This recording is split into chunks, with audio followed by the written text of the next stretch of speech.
Today, it's leadership weapon. Governance used to be treated like a rule book. Today, it's a leadership weapon because in the world of AI, cyber risks, stakeholder scrutiny, and trust deficits, leaders don't get rewarded for intent, they get rewarded for outcomes and can be defended. Organizations are now growing faster than their decision discipline, and when discipline breaks, everything breaks: reputation, resilience, compliance, culture, and investor confidence. Today, we have Ashok Prabhu sitting at the intersection of the board, governance, and coaching, where ethics meet execution and influence is built through clarity, accountability, and consistent standards. Before we dive into the topic, let's have a small video about Power of Knowing Forum.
Welcome to Power of Knowing Forum's weekly podcast series.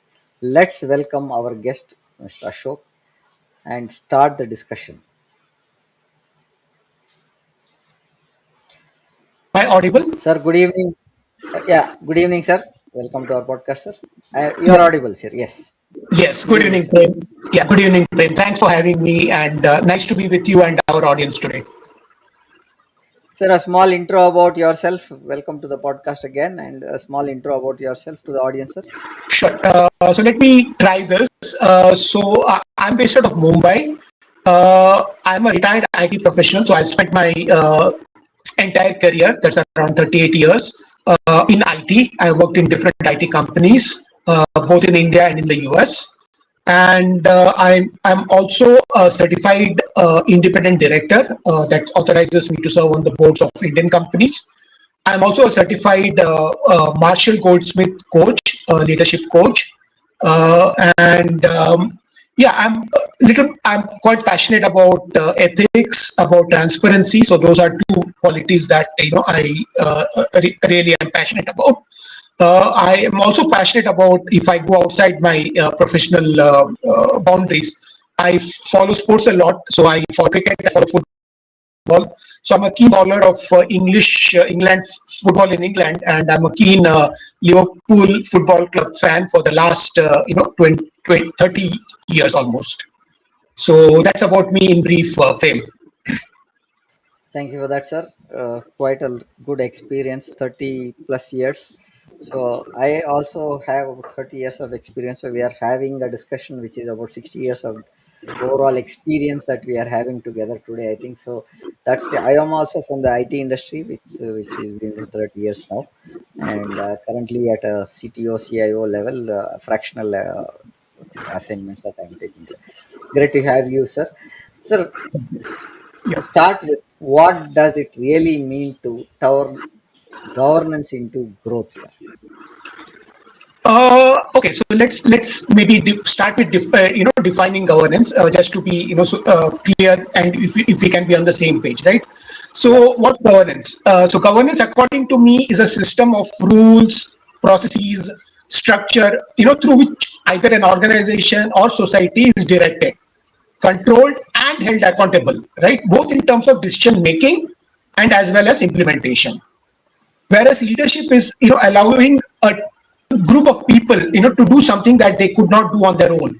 So how do we do that? You give clarity of purpose, you create trust, you create shared responsibilities, you also make sure that as a team we do the right things, right? So as the famous quote goes about, between a manager and leader, right? Leaders, do the things right, whereas leaders do the right things, right? So it's important to do things that are right and do them well, right? So that's basically my take on governance and leadership, and how do we turn governance into growth, right?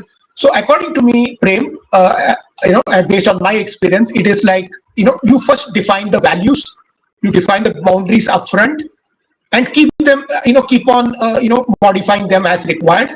Construct an organization structure that's nimble, empowered, yet aware of the boundaries that have been just set, right? And then choose the right team to fill that structure. And once you have that team, define a RACI matrix, that's RACI matrix, very very clearly, so that people know what is that they have to do, what they are accountable for, who are the people that are responsible, accountable, who are to be kept informed. Yeah, so once you do that, these are some of the things that if we do well, right from the board level to the executive leadership below, I think the next logical step would be growth. So that's how I look at it. So got it, sir. Mhm. Got that point. So putting a logical way of looking at the pointers is what you are saying. Now, what are the three top governance moves that directly create business velocity, not bureaucracy? We don't want to create bureaucracy, but we want to create business velocity. How do you look at this point, sir? Yeah, I think that's a great question, Prem. So let me think about it. So I think I just refer to the racing website. So that becomes very, very important, because that defines your authority level, your responsibilities, your accountability level. So I think that becomes very, very important.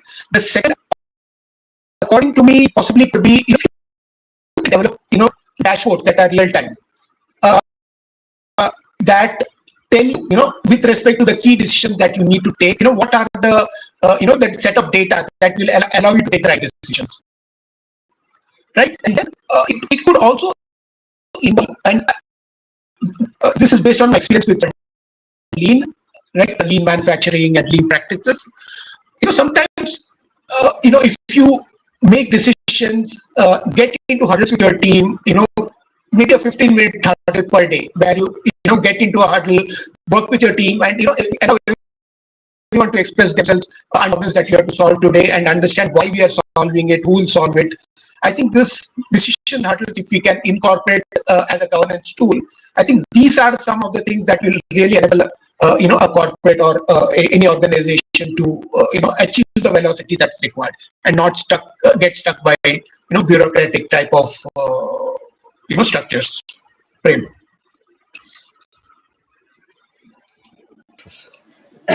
Sir, where do leaders mistakenly slow growth in the name of control? Because most of the time it is control is what keeps things going, is what many people say. Now, where do leaders mistakenly slow growth in the name of control? Okay, I think that's a tough one, but as per my experience, according to me, that this usually happens when leaders prioritize appearance over outcomes when it comes to decision making. uh, Most of the time, the delegation hasn't happened enough for the authority of hasn't been delegated enough across the organization. Hence, the control is more with the top levels. Why does that happen? I will not go into that. That's a separate story by itself. The second scenario frame could be that maybe the process is well defined. Maybe the delegation of authority did happen, but once a company or an organization grows organically a lot over time, some of these processes could come unraveled, right? So that could also mean that the CEOs will, or CEOs or the people at the top will like to take control back. It happens as a reaction of because of unbridled growth. So those could be a couple of scenarios. That could be definitely more, but those are the two that come to my mind. Got it, sir.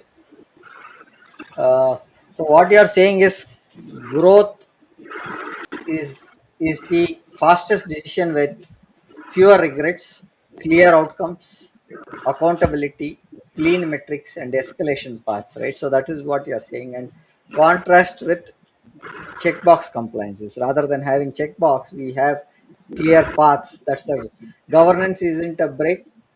Bad governance is what we are trying to say. And with that, why is trust now measurable leadership outcome, not a soft value? Okay. First of all, Prem, thanks for summarizing what I said earlier. In a couple of sentences, I think that came out, very, very well. So thank you for that. So I think your question is, why is trust now a measurable outcome, not a soft value, right? If I heard you right, is that correct, Prem? Okay. So okay, let me give you some context, Prem. So I was just reading. I think it was a survey from Deloitte, which threw up a very, very interesting result, right? So according to that survey, high trust leadership, correlates with 400% outperformance, right? So now 400% is a very huge tangible difference, right? One should also remember that trust is something that precedes results, right? So results follow trust.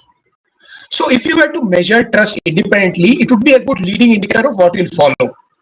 For example, if you look at an organization, right, which has customers, paying customers, one of the leading indicators could be access to your customer satisfaction survey, right? So how satisfied are your customers with you? What are the soft feedback that they're giving about you while saying that, hey, I rate you maybe at an 8, on a scale of 1 to 10. Right, so that could be one such data point. The other could be your own employees, right? When they participate in feedback, or they participate in surveys like great place to work for. There are a lot of points within that surveys, but some of them relate to trust. Like I've been involved in GPDW surveys for my organization when I work for them, and while it captures your employee feedback in 4 verticals, if I can put it that way. One of them is trust. Yeah, so your GPDW result outcome may be good, but you might be a little bit lagging on the trust. So that's something that I would be worried about, because trust is something that you need to cultivate, because it precedes your results or outcomes. So I think it's very important to measure those trusts. I give you a couple of examples. So we could have much more than that, but yeah, believe trust is no more just a value, soft value. It is something that now actually measures outcome. Prem, and thanks for asking that question. Great, sir. Now, coming to the next point that I want to ask is, what are the measurable leadership outcomes that we spoke about?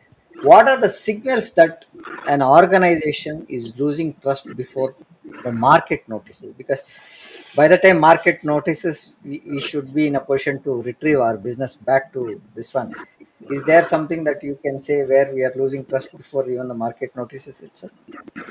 I think there are plenty of them if you just care to observe, right? So I call them early warning signals, right? And that's the term generally used. So I think there are plenty of early warning signals there. It all depends on whether you want to notice them, you want to take them into consideration. So there are plenty. So just to give an example, since we are also relating this to growth, right? So maybe a company has grown 20% organically year on year, right? But if you deep dive into that growth statistics, you may realize that maybe 25% of your existing customers that were there last year has gone away from you. Now that has been overcome by some other new customers that you brought in. So very good job done on the new business side, right? But there is also a signal that's being thrown at you where it says that you have lost maybe 20% of your existing customers.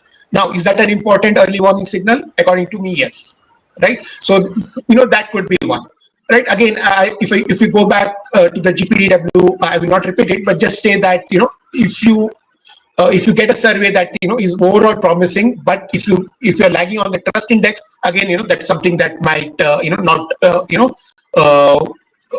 be a good indicator is what I can say. So again, those couple of signals that if you want to pick up, that would be good. Also, like if you're at the top level, you may also want to look at at the board level audit reports, whistleblower reports, and just see whether there's something in there which tells you that it's not come to the surface yet, but it's important enough for you to notice and act on before it becomes something serious. So I think these are some of the few things that you as a leader are would do well to keep an eye on, because that's a preceding things before something bad happens or something catastrophic happens.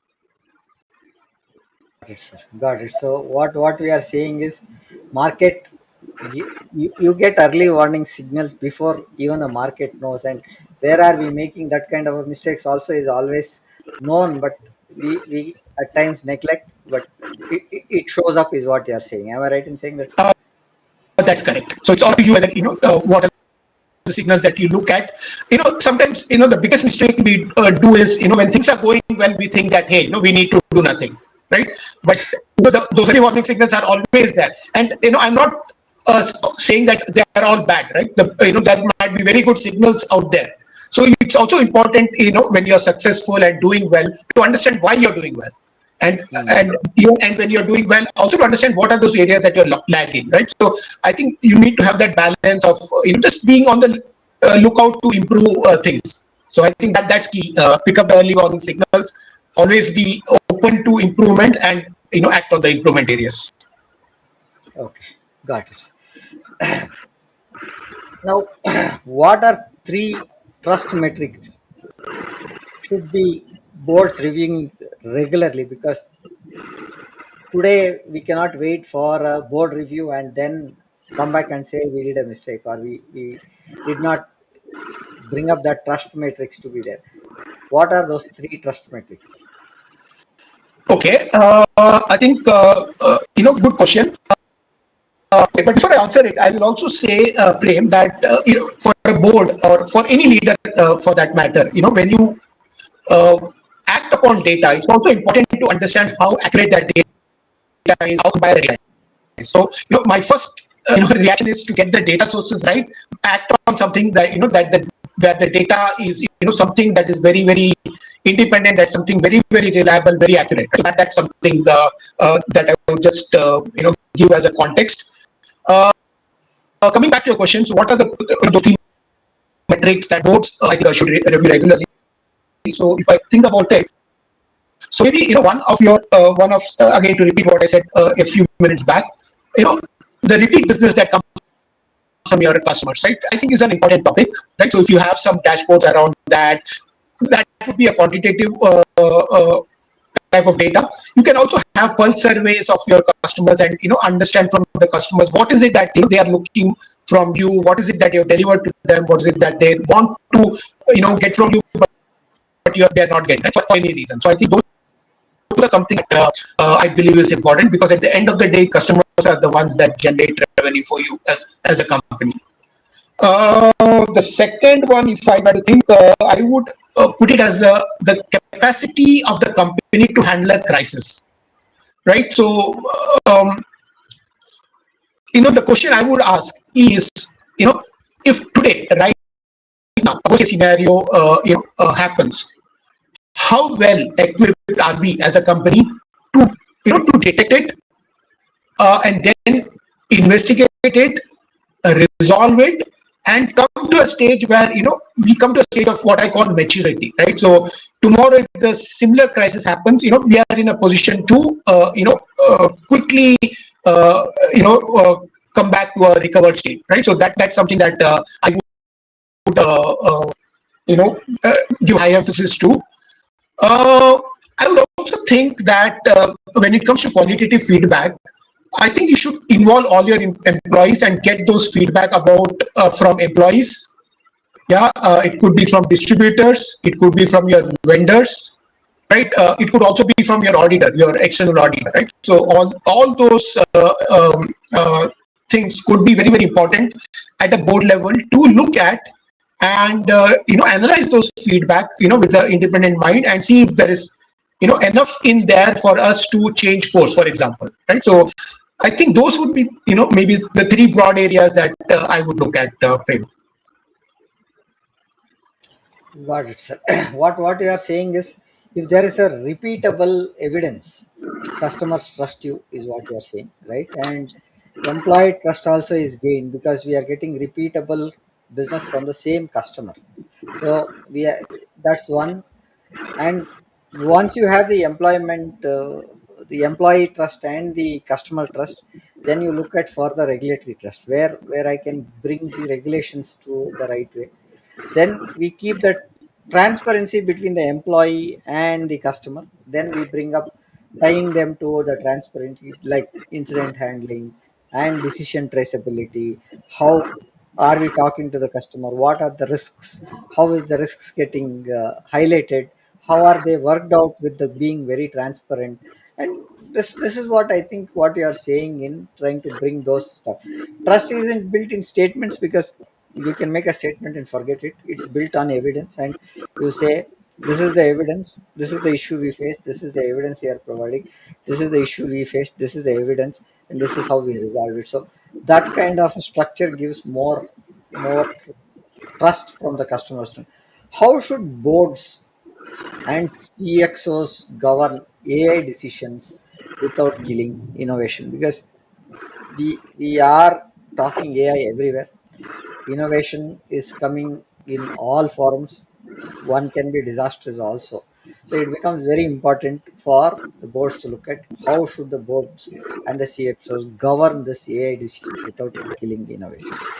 What do you say? Right. So I think one of the important things is that you know innovation should be a core value for your organization, right? So irrespective of AI is there, AI is not there. Innovation should be key because that's the only way to survive, right? So I think that should be made key, to all the stakeholders, especially your employees.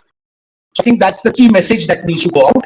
So in the age of AI, what I feel is to be multiple levels of AI adoption within your organization. So I think it's very important to have a catalog of AI cases that is and that should be all the AI use cases should list the human owners who own it, the models used, and the data source used, right? So you sort of make out so that tomorrow you have a if I call it a framework where that is being adopted, right? So at least where it is used. The second thing would be in innovation, to maybe have a tiered approach to approval and control of AI usage. So with that, for that, what I mean is, you categorize AI usage within an organization, maybe at three levels. Right? One is something where it's low risk type of usage, where maybe employees use it, develop dashboards, doesn't have any external implications. So there, maybe you could have self approval for usage of that AI, and employee, as long as he sticks to the framework, he can absolutely use it, right? So that's one. That's the first tier. The second tier could be a value that could be a little bit be where it needs to get approved at a CXO type of level, where people have reviewed it, checked for checked whether the safeguards are there. For example, you have biases, where privacy controls are well maintained, whether the audit trails are there, when you take a decision, whether there's enough audit trails why a decision has been taken by both the AI and as well as the owner of that AI use case, right? So that should be very clearly there. And then you also have the high levels being covered at maybe the board level, where or at the CEO level, where anything that has a very high impact needs to be signed off by board, the CEO. And again, important is that gets into the RASI matrix. That's what I think. And you can also have for example, cross-functional teams, right? So every week, every month, every quarter, you get a team discuss, how are the innovation use cases going?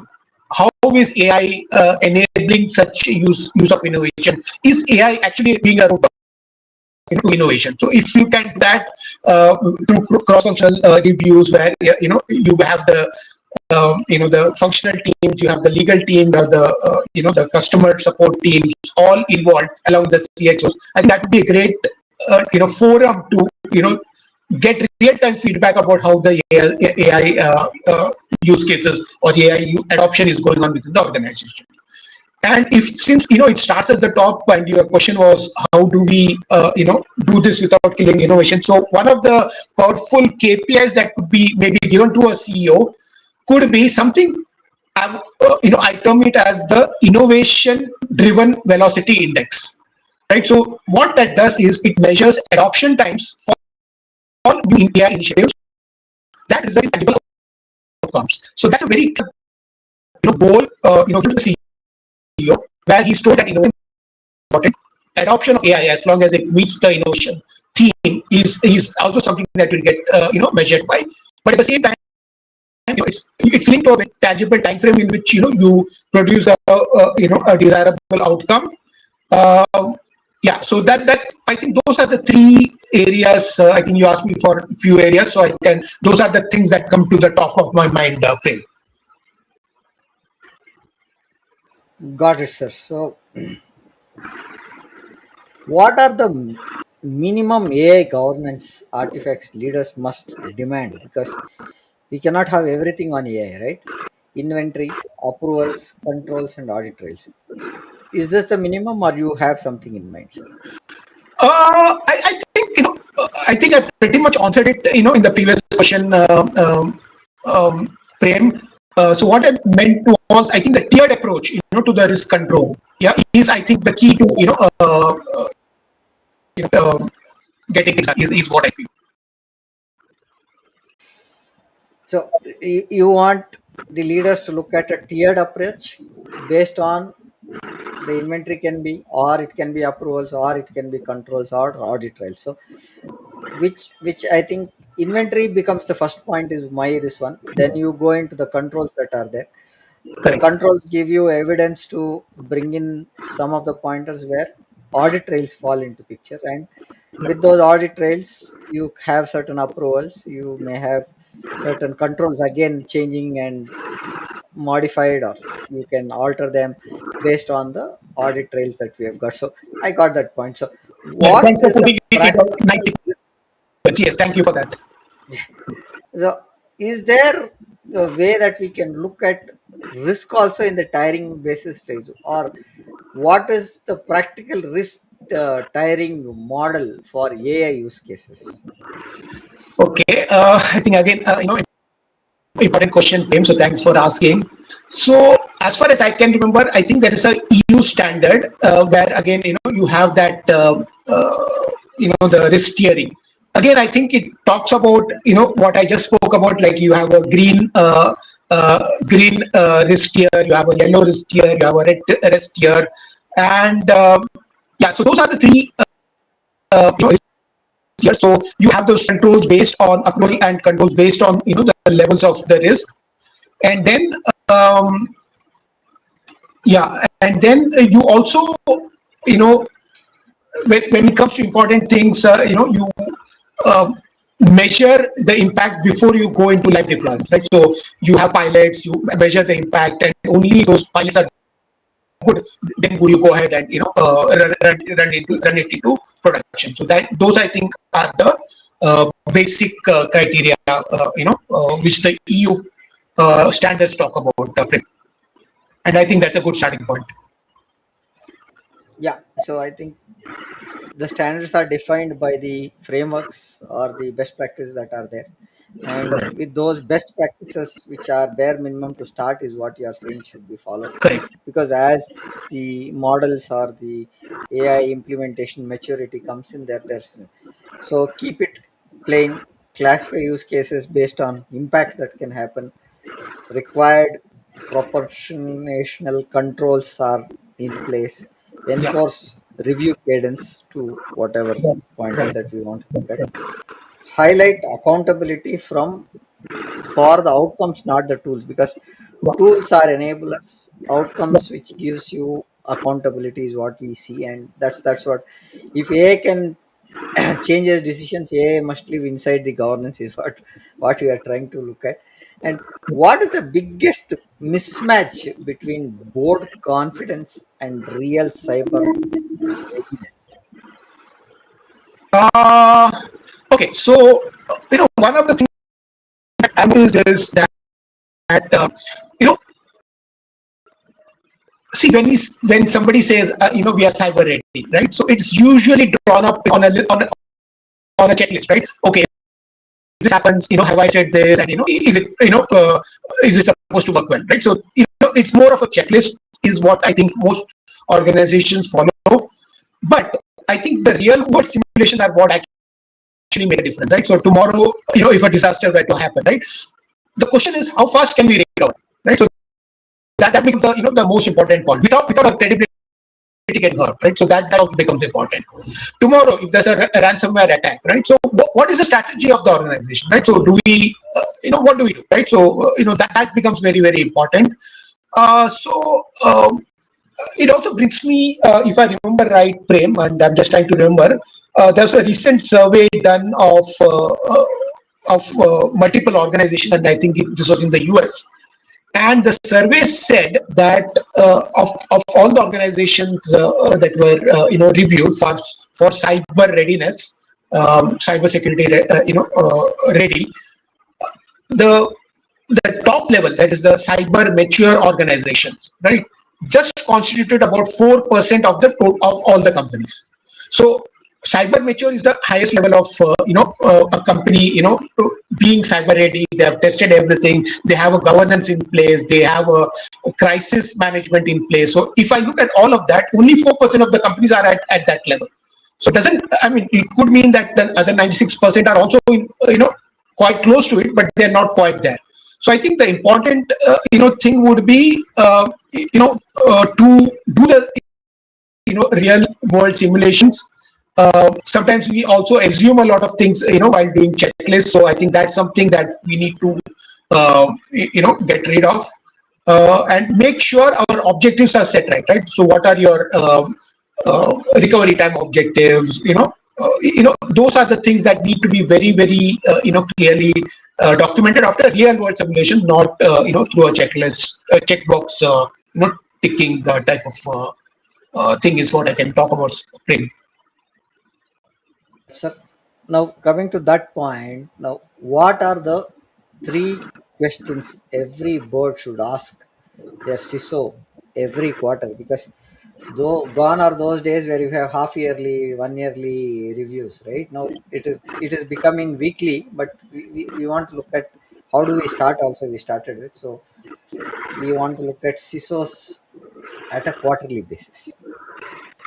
Okay, great question, Prem. So again, I will start off with what I just said at the end of your last question. So I think the recovery time objective, becomes very very important. Yeah, because that's what will pull you out of a crisis, and you will land with your feet down or feet up, right? So that makes a real difference.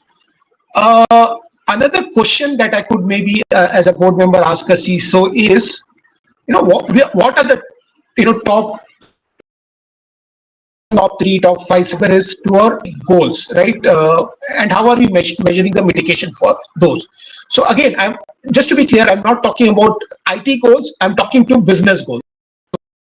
So what are the business goals, right? So today, if I'm a banking organization, what will stop my operation tomorrow if a cyber attack were to happen, right? So so what are those top risks, and how are we mitigating those, right? So those are the questions I would ask.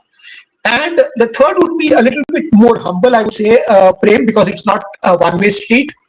Because the third question from me would be, what is the support that you need from me for us to become the most cyber nature company, cyber mature company in our line of business. right? So it's not that I'm directing a CISO. It's also that I have to give him all the resources that he needs to be successful, right? So those are the type of conversation that I would like to have with the CISO. Is what I can think of. What you're asking to look at or measure the CISO's role in terms of looking as RV readiness versus the documentation, right? That's Push correct. onto a tabletop exercises. How good is our recovery proof, right? So, That's correct. and most of the times we are having a dependency on the third party vendors. And Right. how is that third party vendor exposure look at the moment? What is the clarity do we have with those risks is what I think is what you are saying. And it ties up to very clearly saying what is to what we are, what is as is to what is what we are talking about. And cyber governance is not awareness, it is readiness you can prove, because today businesses are working all across the globe at 24 hours per 7. So you need to show how availability is there for every business. And this availability only can be shown with evidence like RTO, RPO proofs, what is the recovery times that we have, what is the last drill that we had, what was the lessons that we learned in last drills, what is that we have mitigated of those after those drills, can we test those mitigations. And these are some things which becomes proof. Cyber, again what I'm saying is cyber governance is not awareness, it is readiness that you can prove with these kind of metrics. Coming to the transparency part and the ethics part, how leaders we are looking at, how do leaders build integrity that survives pressure? Because that you will find true leadership when there is pressure only. So, your take on this. Okay, great question again. So, Prem, what I think is, good leaders, they build enduring integrity by designing, decision systems and cultures that, prioritize evidence-based ethics, right, over expediency, right? Sometimes expediency becomes, the go-to route, but that's not how it should be. And this should, be there even under extreme pressure, like in a crisis. So coming back to your question, so what are how do leaders build that integrity, right? So I think few things that I can think of is maybe have those mandatory type of conflict disclosures. So for example, right, um, if you have interest, if you have conflicts while taking a decision, I think those are something that should be disclosed upfront. You should also build that culture of psychological safety where it's safe for anybody to speak up. Yeah, that no blame culture, right? So you allow people to speak, allow people to do, commit mistakes as long as they are done with the right, intention of doing the right things. Uh, I talked about no blame culture. So if you were to do postmortems, right? So you can do those postmortems, and while doing that, encourage truth telling and ensure that there's no fear that comes out for anybody. Also, it becomes important that how do you make a person accountable, right? So the rules have to be very clear and uniformly applicable to anybody in the organization. So if you can enforce that uniform accountability, for example, same penalty for the same violation, uh, and encourage that culture of leaders owning up to mistakes, even in a public forum, I think that will go a great deal, in fostering the transparency and building up integrity at the long term.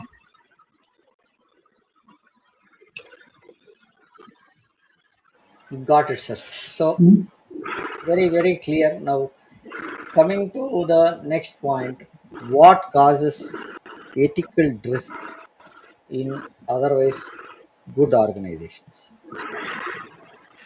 Okay, so again, there could be multiple reasons, Prem, but what I have seen and observed is that it starts off with a small compromise, right, done by somebody in the organization. The manager says, okay, it's small compromise, it's not a big deal, right? So usually, it starts off with a small compromise, then it becomes a series of small compromises that becomes a culture in the organization saying that, okay, as long as it's small, manageable, it's okay to do, right? So that's one of the most likely reason why you have what you call it drifts. Uh, Sometimes organization in their bid to enforce short-term targets, right? So also be a result. I'm not saying it should mandatory be, but that be one of the reasons why people compromise again a little bit on on your ethics, to know that you achieve your short-term results. So that's something that I've seen happens. And sometimes if you have to build up on that short-term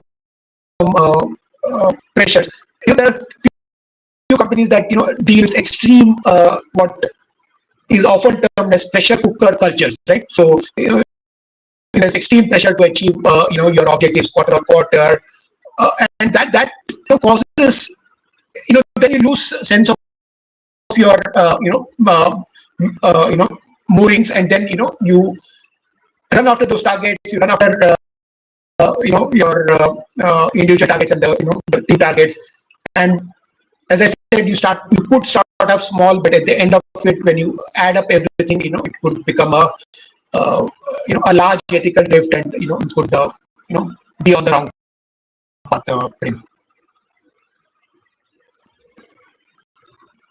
Got it, sir. Got it.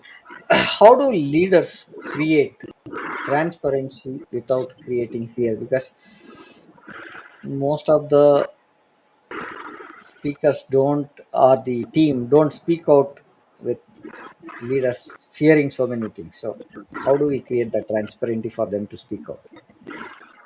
Okay, so I think the leaders have a very powerful role here. Prem. So I think one anecdote comes to mind, if I can maybe just go ahead with that. And this is something to do with Warren Buffett, who's a legendary investor, right? We all know him. So one of the things he used to do was come out with annual statements, right? So annual statements to is the investors in his company. So I think the story goes this way. I think one of the years where he produced that annual report, there was a particularly bad investment. I think it was in a shoe company, and that investment did not go well, right? So it turned out to be a bad year.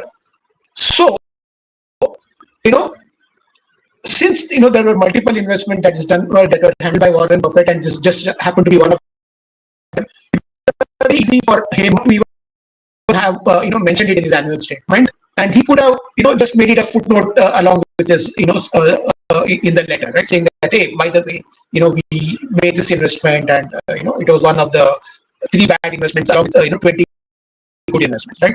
But what he did was that he said, hey, today this particular company is the worst deal I've made, and he also said, I will make much more mistakes in the future. You can bet on that, right? So this is message that he sent out.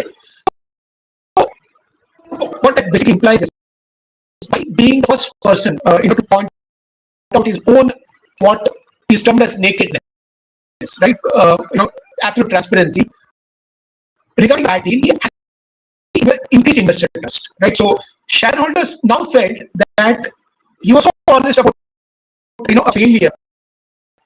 If he's so transparent about a failure, there's no reason why you should not trust him when he talks us, right? So it was an example of turning a financial loss into a massive gain in influence, right? So it also the powerful message to the employees: genuine mistakes are okay. I've done it. I've disclose them and move on, right? So that's that's a message. So to answer your question, I can just say that leaders create transparency without fear by what I would say pairing openness with psychological safety, sharing the context of proactively, and allowing yourself to be vulnerable and accountable. So those are I think the main areas.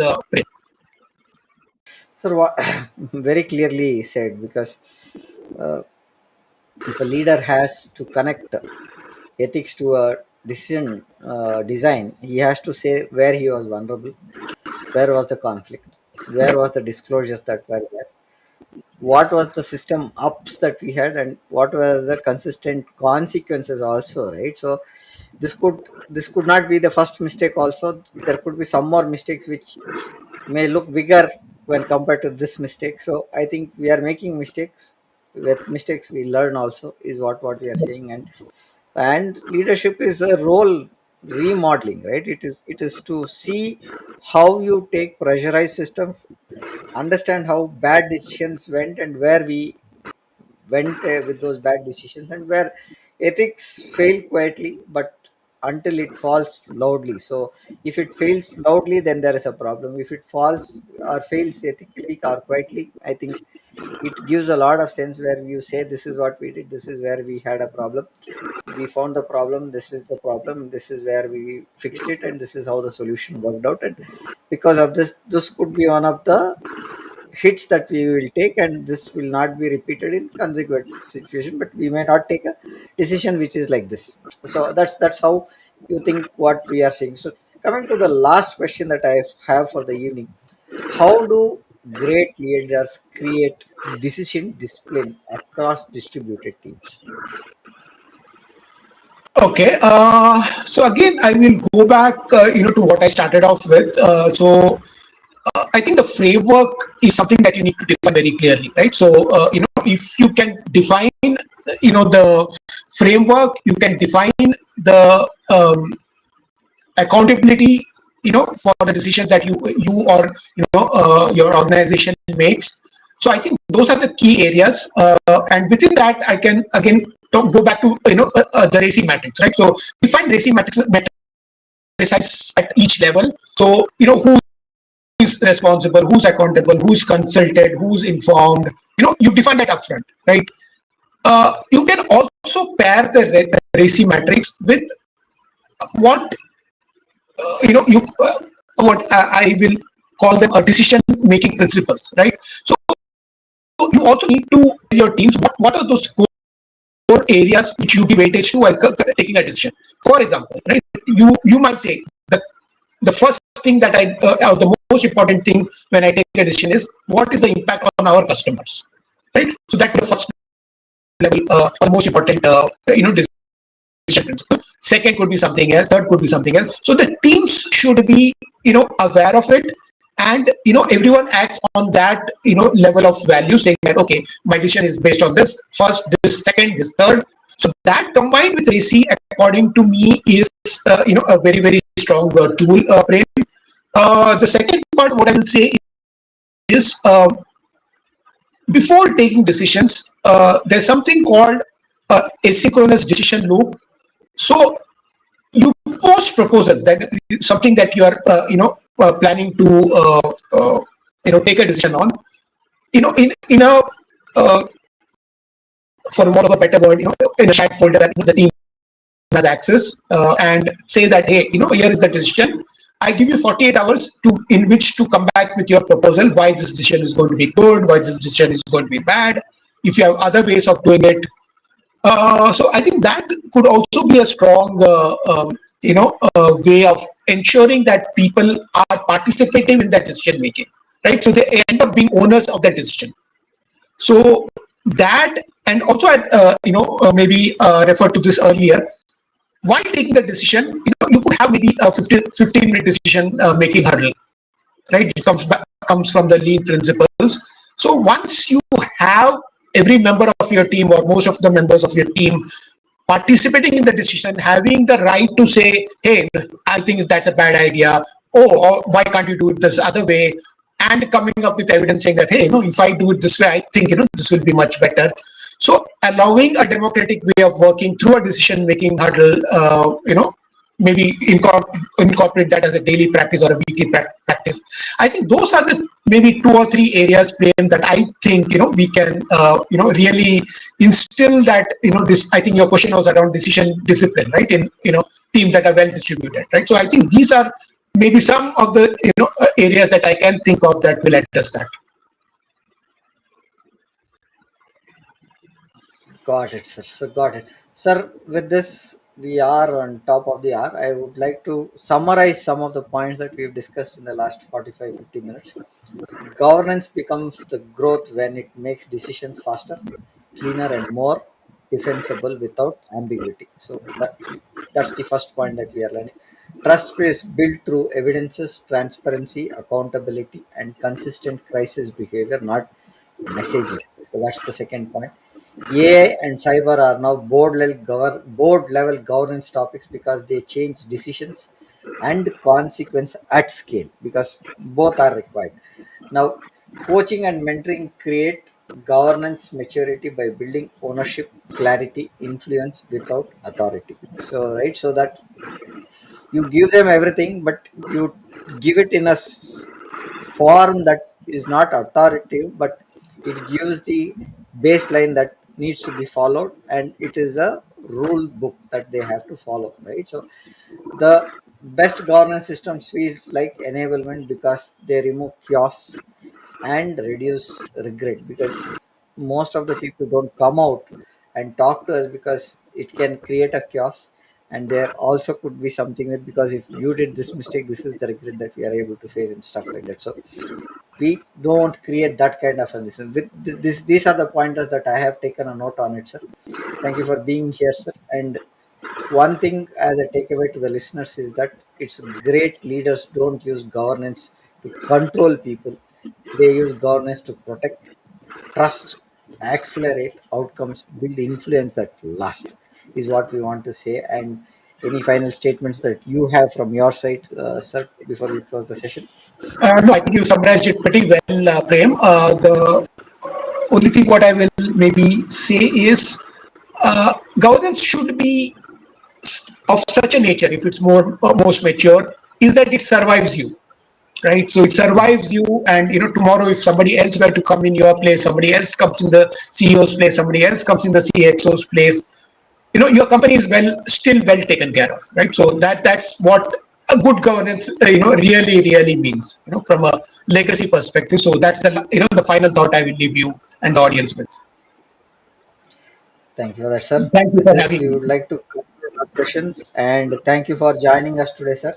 It's great having. Thank you, audience, for joining us today and making this event more memorable. And we'll keep doing more events. Coming next week, we have another session on.